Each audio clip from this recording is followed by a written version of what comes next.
Hey guys, Evan here, finally bringing you guys some content. I'm going to bring you guys deck profiles, two of them today, for a video duel for this weekend. So, to start off, this is a Light Nature Skyforce Champion ramp deck, kind of similar to the 4-color control that Earth Power was running, except it's only the Nature and Light section of it. The whole idea of it is to ramp into Lepidos and the Skyforce Champion engine to tap things and then kill them to use Lepidos' effect to win, so it's a control deck. I don't have every card that I want in here. My collection still isn't exactly how I want it to be. But I'll let you guys know what I would change, and then I want you guys to let me know what you would change. So let's get started here. Yeah, I guess that camera angle's good. You see Domo eating my table here. Okay, so we're going to start off. We're going to mana cost. We're going to start off. We've got 3 Chasm Entanglers as 1-drop blockers. The deck doesn't run any Enforcer Evos. There's no reason I played this over the Storm Patrol one. I just found this one before I found the Storm Patrol one, so there we go. We got 3 of them as early blocks and anti-rush, just overall good stuff. Some more little bit anti-rush tech. We've got 2 Pricklebacks to beat down all their little guys if he happens to get there. Again, no Beastkin Evo. This deck only runs the Skyforce Champion Evo. So, 2 Pricklebacks for anti-rush. Continuing on. This is where the ramp engine starts. You got the 3 Sprouts, as you should in any ramp deck. Do I really need to go over this card? And the deck only runs 6 blockers, so the other 3 are Star Lantern. This is one thing I would like to change, is maybe add a few Sunstock Seeds in. I'm just not sure what to cut. I like to keep my decks exactly at 40. So let me know in the comments what you guys would cut, if anything, for Sunstock Seed.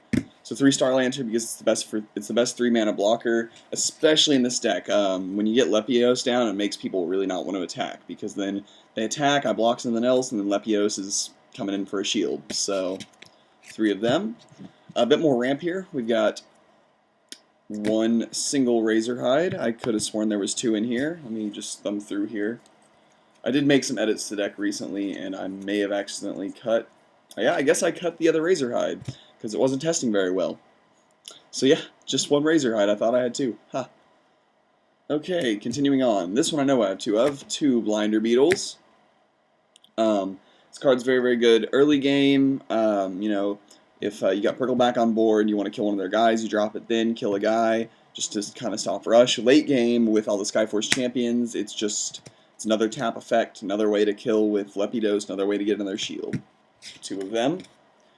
And for the bit of removal in the deck, got the 3 Return to the Soils for all of the relevant Evos that people are playing. The Laser Arm Dracon and what's the other one? Axon and Neuron. So this deck doesn't really like to kill things like this. It prefers to kill them with Lepidos, but sometimes you gotta have this, and it's a shield trigger. So there we go. We got 3 of them. Going on to more ramp, we've got 2 Bronze Arm Tribes. I really like this card in this deck. It's a good 4th turn play if you don't draw onto your Reap and Sow. Solid card. Wish it was 3 mana like it was in Duel Masters, but what can you do? Continuing on with the final bit of ramp. Obviously, Reap and Sow. This card is so good. So good. So, 3 Reap and Sows is your preferred turn 4 play in this deck. Also, there are some shenanigans you can have with this card with the amount of mana you get in this deck. You can do stuff like play this and then draw. Your 2 draws are, I don't know, Return to Soil and the Evolution Ravu. Sometimes this deck gets so much mana that you can actually pick up that Ravu, put the Return to Soil and mana, and then evolve Ravu the same turn you played Reap and Sow. This card's so good. So 3 of them. And since I run exactly 40 cards, I only need the 1, what is he called in this one? Gigahorn Charger. I can't ever remember his name. I'm always thinking Terrahorn, but the 1 Gigahorn Charger, he hits basically the entirety of the in-game combo engine, which I'm about to get to. So I would kind of like to have him at 2, but I only have 1 copy, and I don't know what I would fit in for the second one, so let me know. And here's one of the major changes that I will be doing as soon as I acquire it. Currently I'm running 2 Storm Spark Blasts and 2 Helios Rings. I would like to make that 3 Storm Spark Blasts and 1 Helios Ring. Kind of self-explanatory, taps lots of things, saves you. blah blah blah. You guys know what these cards do. At least these taffy ones. So now we're going to get into the meat and potatoes of the deck, which is the Lepidos / Skyforce Champion engine. We've got 2 Twilight Commanders. Mainly they're just cheap Evo bait, but their effect sometimes goes off, like with the Bronze Arm Tribe or one of your blockers, or let me read him. Does he even work on himself? Does less power? No. He does not work on himself, so he's only going to be hitting a few things in here. You know, he's going to be hitting like the Gigahorn Charger and the Bronze Arms, Blinder Beetle, you know, all the little guys. I'm not trying to do any kind of crazy Alcadius combo engine thing. He's here because I feel that 500 power that Starwing has over this isn't worth it if this effect can actually go off. Because with those little guys, even the 2 and 1,000 ones, if they're playing a bunch of 2 and 1,000 power creatures and you're tapping them, being able to untap your little guy after, you know, say your little guy goes in, say your Razorhide goes in, kills a Blaze Belcher, okay? You then, Lepidos is on the field. You then, you know, send one of their shields to the mana zone. Attack another thing with Twilight Commander. Kill it, another shield to the mana zone. Untapping Razorhide. You get the point. It's not the best thing in the world, but it's also not the worst. It's relevant because it's Skyforce Champion. Let me know in the comments if you guys think I should take this out for Starwing, but I don't think that 500 power is worth it. So, continuing on, the absolute best Skyforce Champion out there. TKC's favorite card. Got the Starlight Strategist. I really undervalued this card during Rise, but now with all of these Skyforce Champions, it's insane. I've had plays where I've had 2 of them on the field, dropped a Twilight Commander, tap 2 guys with Lepidos, kill both of them, break 2 shields.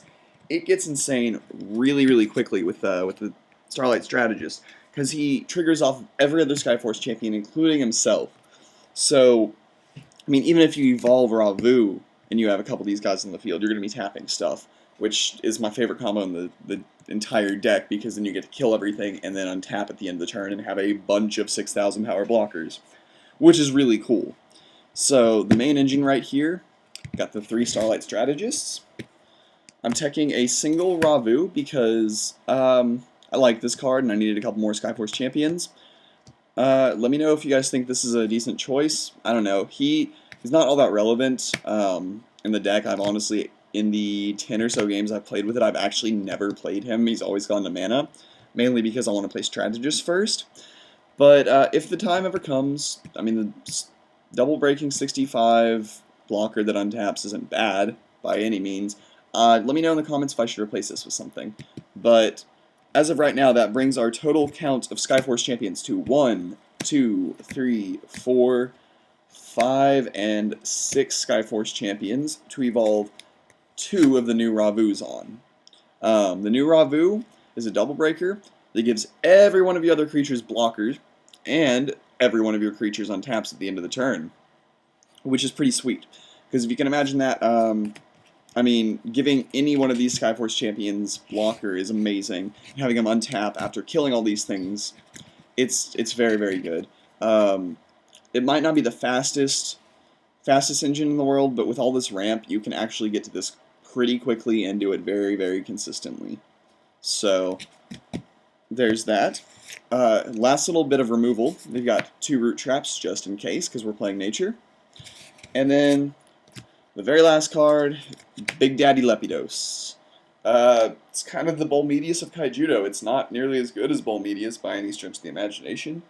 But he puts in work in this deck particular, with all this tapping and these big guys that untap after they kill things. Lepidos is good stuff. Lepidos is real good stuff. I was so glad to pull my second one the other day. That's actually, I pulled that in my second opening of the Ravu deck. My pack contained a second Lepidos, and I was like, well, damn, I've got 2 Ravus and 2 Lepidos. Guess what I'm making?